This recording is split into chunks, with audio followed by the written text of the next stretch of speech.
Good afternoon. My name is Turner Bitton. I'm the Executive Director here at Westview Media. I'd like to thank you for tuning into the most recent event in our Candid Candidates series. Today, we're joined by Karina Brown, who is running for Lieutenant Governor. Karina, I'd like to welcome you to our live stream. Well, thank you for the opportunity, Turner. Yeah, absolutely. We're really glad to have you, and I'm really excited to talk with you today. I think you have a little bit of a unique background as it goes for statewide candidates. So for folks that are watching live, I'd just like to remind you that this is being live streamed on Facebook. And if you have questions for Karina, please feel free to submit them in the chat on Facebook, and we'll answer as many as we can get to. But Karina, why don't we start by having you just give us a little bit of background about yourself, kind of how you decided to run for this position, and kind of, I guess, your origin story, if you will. Well, some people have been curious about where I grew up. I went to elementary school in Missouri and Houston, Texas, junior high in Houston, Texas, and high school in Arizona, where I met my husband. And we've been married for 25 years, and we have 4 children, 2 of whom are in college, our 2 daughters, and then we have a daughter that's a sophomore, and then a son that's in 8th grade. I got involved in politics because I was frustrated and sad after my mother passed away in the healthcare coverage gap in 2013, and realized I needed to get more involved and engaged, and started volunteering as a healthcare advocate, communicating with legislators, urging them to vote for Governor Herbert's Healthy Utah plan in late 2015, early 2016. And although that plan didn't pass, I learned a lot in that experience and learned how to get more involved and engaged, more organized from legislators, nonprofit leaders, and fellow advocates. And then I was invited to participate as one of 5 sponsors, the citizen sponsors of Proposition 3 to expand Medicaid in 2017. So that was a real honor to be able to be involved in that effort and work with others to bring healthcare access to over 100,000 Utahns now that are eligible for Medicaid in Utah, thanks to the majority of Utah voters and advocates and other hardworking individuals that came to pass. So I have a real passion for civic engagement and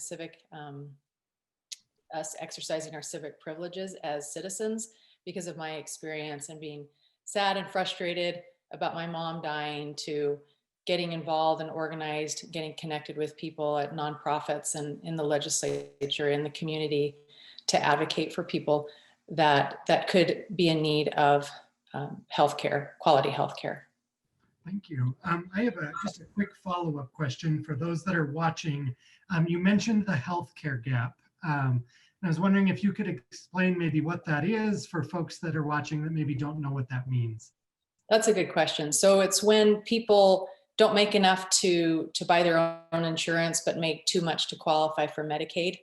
And traditionally in Utah, single adults without children at home, older adults, haven't qualified for anything until this Medicaid expansion. So it's been a big blessing, I think, to people in Utah. And I also ran for Utah House District 5 in 2018. And although I didn't win, that experience was a good one. And I was able to network with more people in Cache County and in the state. And I currently serve as president of the Friends of the Cache County Children's Justice Center Board. And I'm a member of the Cache Valley Chamber of Commerce Board of Directors, and I'm co-chair of their Legislative Affairs Committee. I'm a planning commissioner for the city of Nibley. And I'm also a governing board member for Logan Regional Hospital. And I just finished some service as co-chair of Cache Celebration of Women's Suffrage 2020. We planned celebration events, and we created an exhibit that went to the 3 school districts in northern Utah to help educate students on 1870, which is when the first woman in the US voted under an equal suffrage law, Seraph Young, that was in Utah. And then 1920, the 100th anniversary of the 19th Amendment, and all about the Voting Rights Act of 1965. So that was a great experience for me. And it makes it even more special because I am on the ballot this year as a woman, Democrat, for lieutenant governor, of course, with Chris Peterson for governor. And also because I'm a first generation woman voter in my family. My mother was an immigrant from Finland, and she didn't become a citizen until a couple years before she passed away. So I didn't grow up seeing her vote, although she was very interested in politics. She was a Republican. And my father's mother, my grandmother, thought my grandfather should vote for her. So here I am. That is very interesting, and I want to get into elections in just a little bit because for folks that are watching, one of the most important roles of the lieutenant governor is overseeing our elections here in the state. But before that, I wanted to kind of give you an opportunity to talk about how you came to be on the ticket and how you came, kind of how that process came about and what made you. I'm sure as you were being approached that running for lieutenant governor is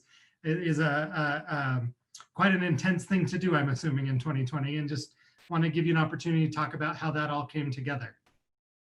Well, I wasn't planning on running for anything this year. I'm still kind of catching up on things from running in 2018, honestly. But when I saw Chris Peterson announce his candidacy in March, I was really impressed with him as a candidate and as a person. And I wanted to even volunteer for his campaign even before I knew I was going to potentially be the running mate. So I was especially impressed with his work for consumer protection and predatory lending, which needs reform in Utah.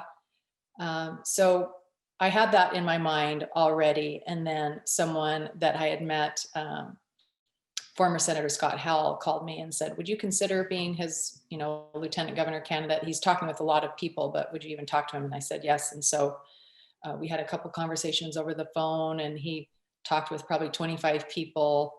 And then he invited me to be his lieutenant governor running mate. And I said yes, because I feel like we have the same values, and just not only on life, but on policy and politics. And so I said yes, because I was, even though we're in the middle of a lot of turmoil and things, I think it's a great opportunity to show leadership, and to step up.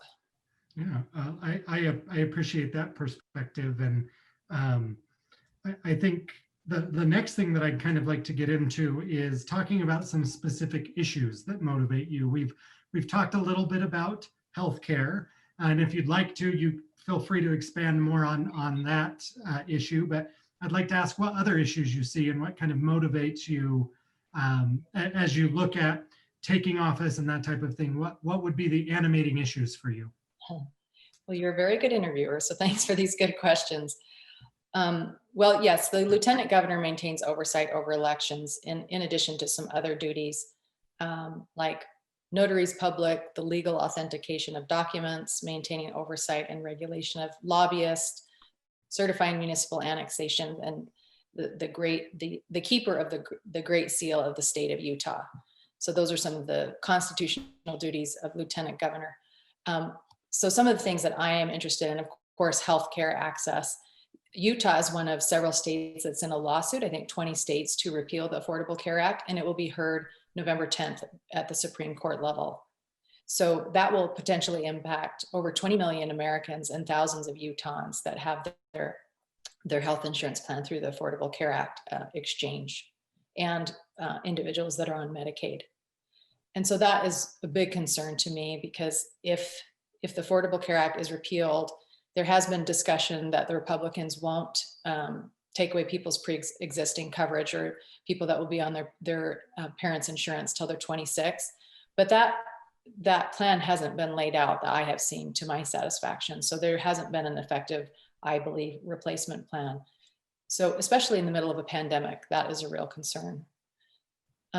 Another issue that I'm concerned about that kind of falls within the guidelines or the constitutional duties of lieutenant governor, although the legislature would need to change it, is campaign finances.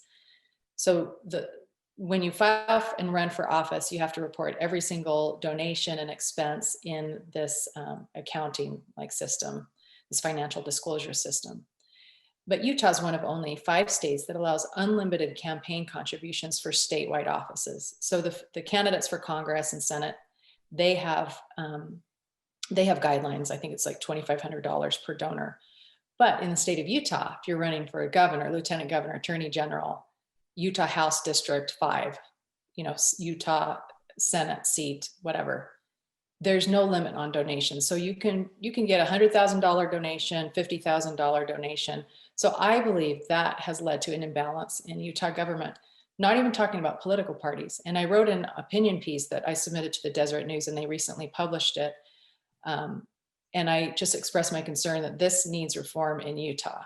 And I also referenced the Citizens United decision by the Supreme Court that has led to an increase in political communication within, that's legal, but I think has had a negative impact on our national politics as well. So that's one thing I'm concerned about. And then from the civic engagement and voting perspective, there was a study done, I think it was 2018, that showed that there were 300,000 women that are residents of Utah, but they're not registered to vote. So encouraging people, women, all people, to register to vote. We're going to have a high voter turnout. It looks like we had a high voter turnout, I think, in 2018. We're going to have a higher voter turnout probably this year. But I would like to see more people registered to vote. I spoke with a friend that he's 30 years old, and I told him I was on the ballot, and he didn't know that. And he said his friends don't want to vote because they're sick of the negativity of politics. So I think that's really sad when we have a younger generation that is so disgusted with the negativity in politics that they don't want to participate in our democracy. Then I think that is a real thing that we need to change, not only in Utah, but in our country. I had mentioned civic despair in my opinion piece. When people give up, it doesn't matter if they're, man, woman, what their educational level is, their occupation, their race. I've seen that in a variety of people where they feel like their voice and their votes don't matter. And so tackling that would be important for me. It's a more philosophical issue, but helping the residents of Utah know that their voices and their votes matter, and that we are stronger when more of us participate in our democracy. Coming from like the logistics of lieutenant governor, I know that there's been ranked choice voting, some trials of that in Utah. So exploring that more. Utah County has done some innovative things too, with, not only ranked choice voting, but online voting for people in the military and persons with disabilities. That isn't ready for like large scale, but expanding that potentially and making sure that the county clerks have the resources they need to succeed would be important. Another issue too is women's equality. Utah's ranked last for women's equality the third year in a row. So the ratification of the Equal Rights Amendment in Utah would be important. Colorado recently, like within the last 2 years, had a Fair Wage Act that they passed. So looking at legislation like that, although I wouldn't be a legislator, but I could be an advocate for positive legislation that could impact people for the good in Utah. Thank you. And for those who are watching live, the link to register to vote is vote.utah.gov. The online registration deadline is Friday, October 23rd. So if you're not registered, be sure to do that. For those that will be watching the recording of this, if you've missed that deadline in Salt Lake County, you're allowed to register the day of the election at the polling place. So be sure to do that if you miss the October 23rd deadline. To transition just slightly, we've talked a little bit about your background and the community service that you have, but I'd just like to give you an opportunity to just talk about your professional experience and kind of how you see that transferring over to being the lieutenant governor. Well, I've had some great opportunities the last several years in different roles in the community in Cache County, working for this nonprofit. I'm the president of the Friends of the Cache County Children's Justice Center Board, and just working with people in the community to increase services for children that have been abused. It's been great to work with elected officials. Most of them are Republican, all of them are Republican majority in Cache County, but forming those good relationships. And recently, the Children's Justice Center was able to apply, the director applied for CARES Act money, and they were able to purchase a new home that's get renovated with CARES Act money. So they're going from a building that's like 1,300 square feet to like 7,000 square feet to help not only children that have been abused to get an exam, a forensic medical exam and an interview to be able to be presented in court, but also to provide services for victims of domestic violence. So domestic violence victims can be interviewed there as well. So those, I guess, forming good relationships, getting in the details of things and the different positions that I've been involved with, whether it's, keeping track of emails, scheduling meetings, communicating with different groups of people, bringing people together to solve problems. I think those would be valuable skills. And working in a bipartisan way, those would be valuable skills as Lieutenant Governor. Thank you. So as the Lieutenant Governor, one of the most important roles that you'll have is selecting folks to work for you.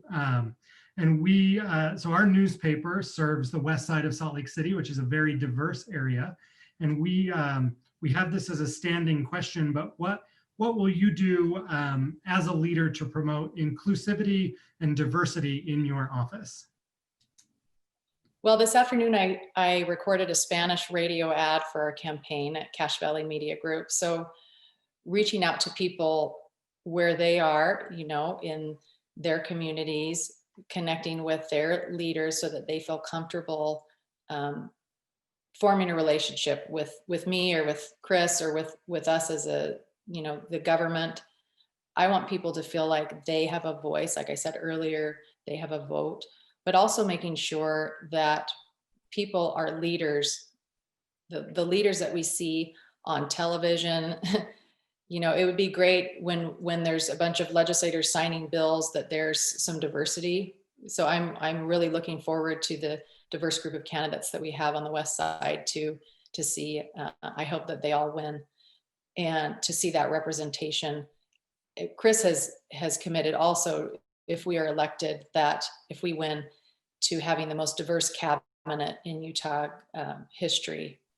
And so, like I said before, our diversity is our strength, and listening to those voices and having them be in charge of different projects and committees would be important so that they can lead.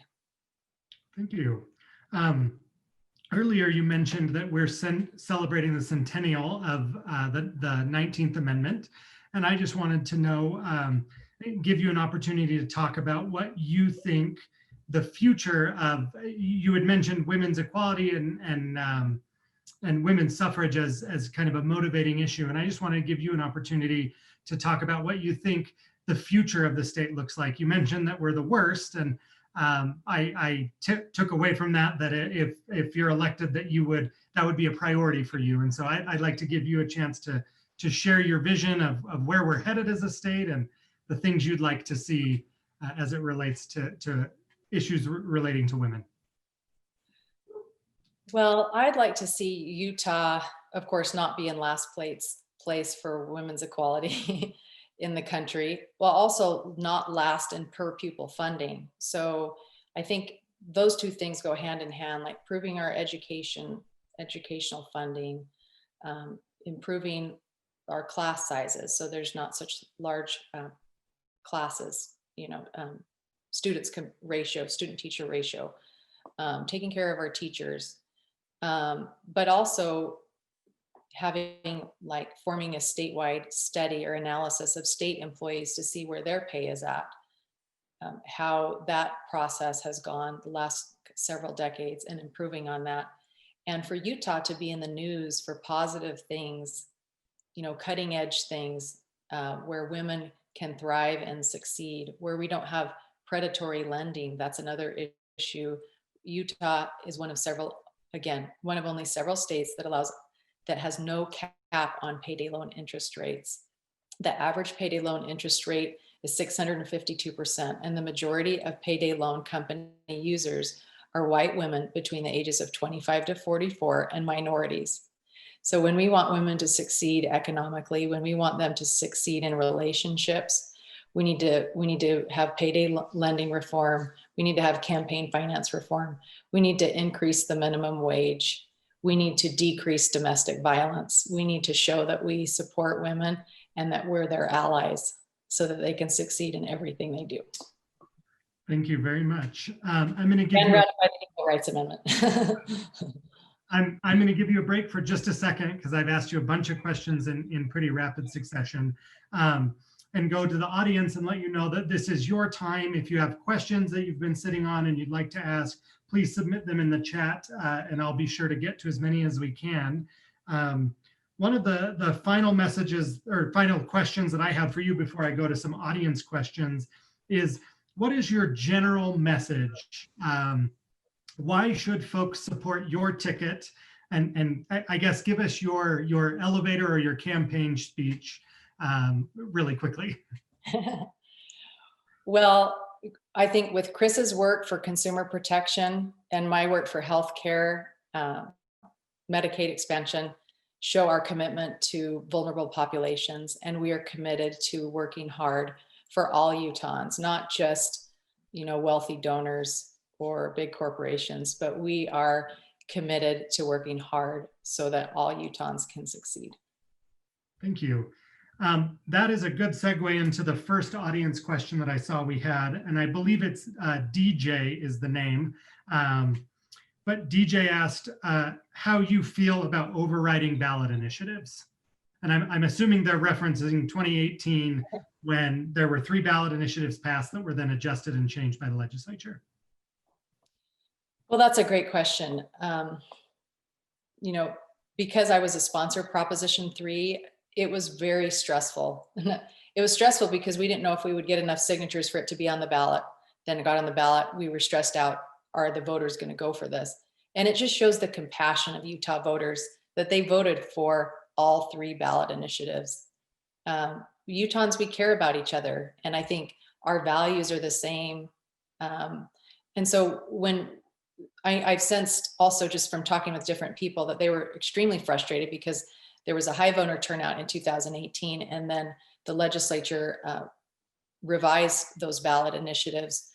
So they thought, what's the use of my vote? Again, it's going back to civic despair. But in the legislature, from their perspective, they said they were doing it according to the law. I think the way the Constitution is written, they can do that. But I don't agree with them redoing the will of the people. I think the will of the people needs to be respected, and it just shows and reveals the character and the values of Utah voters, and that should be respected. Thank you. The next question is from Gina, and she asked, I'm paraphrasing a little bit, but she asked, what can we do from a policy standpoint to get more women to run for office? I love that question. Well, I have participated in Real Women Run political trainings for women over the last several years. So I highly recommend those. Real Women Run, sponsored by the YWCA of Utah. And I also graduated this year from the Women's Leadership Institute Political Development Series. So there's different resources for women to learn how to run for office, get connected with other women. And there's been studies that show that women need like an average of, I think it's over 5 times people saying, you should run for office. I think you should run for office. And so if you are a friend of someone that you think would be a good candidate, encouraging them to run or getting connected with your local political party. If it's Republican, Democrat, Independent, or, United Party, but just getting connected with other people, I think is key to having that support system. And learning from different examples. I've learned from different examples in Cache County. The mayor of Logan is Holly Daines, and she took me out to lunch several months ago. The mayor of Hiram, nearby where I live, is Stephanie Miller, a woman. And so reaching out to different people that could be mentors to you. The president of the Cache Chamber of Commerce is a woman, Jamie Andras. She's been a great mentor to me. So connecting with organizations, connecting with other women. And also I've had some great male allies and mentors that have been very encouraging to me over the last several years, and, encouraging me to run for office. In 2018, it was the Cache Dems chair, Danny Buse, invited me to run. And, men and women giving me encouragement. And so I think those relationships are important to helping women succeed and run for office. And I think if you have a desire and you have the work that you want to put into it, you can succeed, and there'll be people around to help you. Thank you. the next one, and again, I'm paraphrasing just a little bit, but going back to your introduction, you mentioned that you have a college age student and I believe a child who's in 8th grade. And Mark asked just overall how you feel about the COVID-19 crisis and the current state of things. Well, it's been difficult, of course, for everyone, for people that have lost family members and friends to COVID-19 and businesses, that have gone out of business. So it's been a very difficult time. I think one of the frustrating things, and I read recently in an article in one of the newspapers, is the lack of clear guidelines from the national level and the state level. I think they're trying the best they can at the state level, but I think President Trump, with his I guess, lack of leadership, I think there should have been more public health guidelines from the CDC communicated to the states. So the states were kind of left scrambling on their own in the middle of this. And I think I had read that Trump cut funding for the pandemic response unit or something like that after Obama left office. So obviously that was a big mistake. So public health funding is important. Public health matters, science matters. In the state of Utah, as we know, we're one of the hot spots in the country, which some of the reasons behind that, they hired a business consulting firm months ago to guide the pandemic. Business consulting is wonderful, but should business consulting guide decisions for public health when we have so many smart people, public health professionals and scientists? In addition, the legislature voted to shut down 3 low-income health clinics in their special session. And they also voted to reduce the job qualifications for the Utah Director of Department of Health, so that person doesn't have to have a medical degree or public health training as long as they've had experience in XYZ. So I think we need to have more of a focus on, we respect public health professionals, medical professionals, in their guidance and what they say that we should do, and let them lead.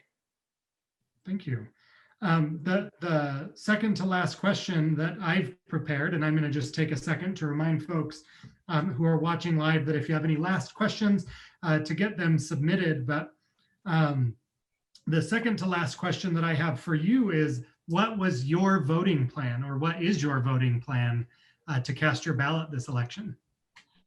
Well, we just got our ballots today. I thought, did someone steal our ballots? What is going on? Because our neighbor said that he got his ballot, last Thursday. So it just arrived today.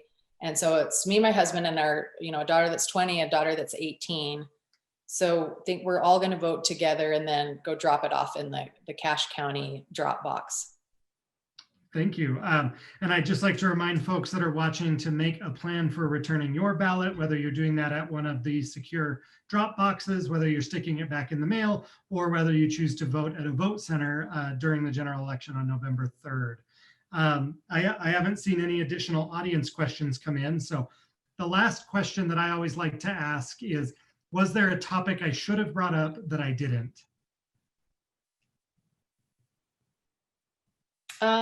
Maybe, why do you think Chris would be a good governor? Why do you think Chris would be a good governor? Well, he is honest, brilliant, and compassionate.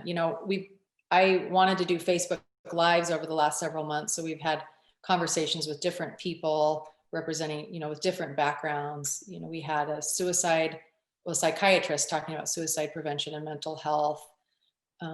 I scheduled appointments at the domestic violence shelter in Cache County and the YWCA in Salt Lake.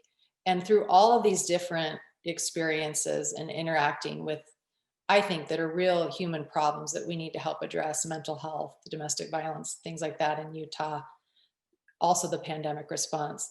He has been very compassionate and willing to learn and listen and just absorb everything. And so I appreciate that about him. And he's also very honest. I've noticed he won't, tell someone what they want to hear, necessarily depending on who they are. He's very honest. So I trust his judgment. And because of his legal training too, I think that we could bring balance to Utah government, because he could read the bills that are presented before him and he would have the power to veto ones that he doesn't agree with. So I trust his judgment on that too.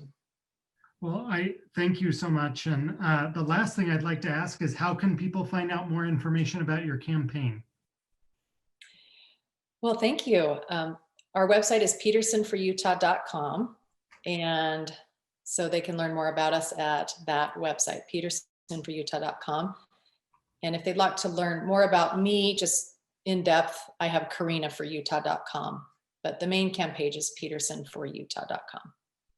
All right, I put both of those in the chat. I'd like to thank you for your time today. I really appreciate you taking the time to come on, and I understand how difficult it can be to run for office. I'm sure during a pandemic, it's even more intense. And just wanted to thank you for your public service and for taking time away from your family and your other responsibilities to do this.